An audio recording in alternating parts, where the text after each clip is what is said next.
A lot of couples often ask, how much do I estimate for each line item? I don't know. I've never planned a wedding before.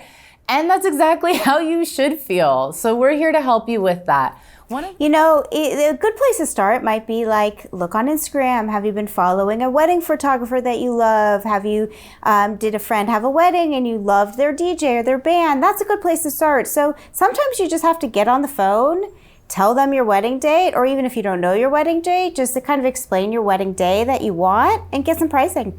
Or Instagram message or email. But at some point, you have to reach out and start asking for pricing. So right now, we challenge you to find those vendors that you've been following on Instagram, Pinterest, social media that you really, really love, and reach out and find out how much, what their packages are for your desired wedding date.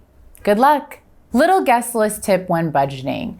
We have a lot more information on your guest list. I just want to tell you, we have some downloads and templates that'll come later. But for now, in order to really start budgeting, you have to know how many people could be coming to your wedding. So start with putting together a preliminary list. Go back to those same decision makers who might be contributing to the budget and have a say on your guest list and ask them for their list of people. You might end up at 100, you might end up at 2, 3, 4. You don't know until you start doing the exercise, so start asking everybody involved who will be inviting people to your wedding how many people are on their list.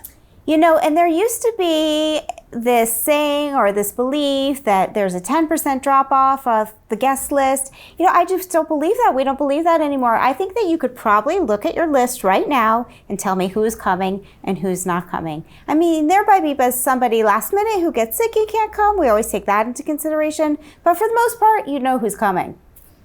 So don't leave anybody off. And that's our little tips on budgeting with your guest list. So when going through your budget, there's just a few things that we hope you don't have to cut. At least we try not to cut these items because we really believe that they're important. The number one is lighting. I think you've heard from us now. We love the lighting, Are the you beautiful sick of us now? lighting. But here it is. If you have to cut it, we understand. But there's a few things that would be really, really helpful and useful to keep. Like for instance, uplighting around the room. Try to keep that. It creates atmosphere, it creates beauty. It's a vibe. It's a vibe, it's a glow in the room. We love that uplighting.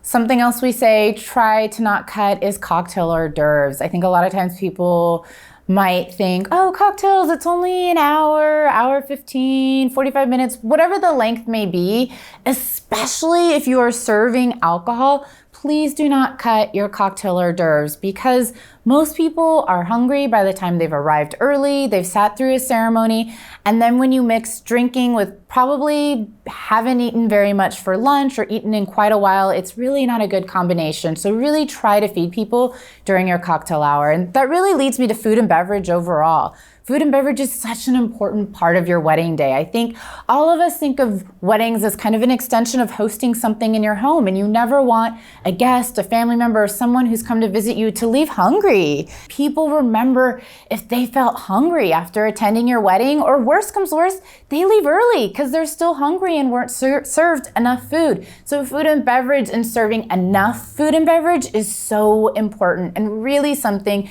you should try your best never to cut back on. Do you know what else is important? What? Music, entertainment. Yes. It creates the feel in the room, the vibe, it's the dancing, it's the fun. So really try to get the band or the DJ you really want. And cocktail music is always a plus too, if you can do that.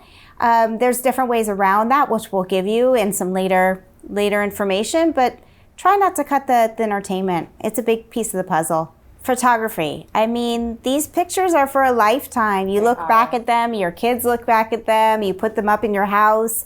You do not want to cut photography. This has to be probably number one on the list. You want to capture the day. You want to capture those grandparents and parents and all the family. It's so important to have these pictures. So keep that in if you can. Everything we've just gone through really feeds into the feeling, the atmosphere of your wedding day. When you have good food and drink flowing, wonderful entertainment, ambiance, lighting, you're really able to just set the mood for this amazing atmosphere for your wedding day. And it's the love in the room and the warmth, and you can tell, and all these things add to it, but really the most important is that you're together and that you love each other, and these are just some tips and tricks to help you make the day even more amazing.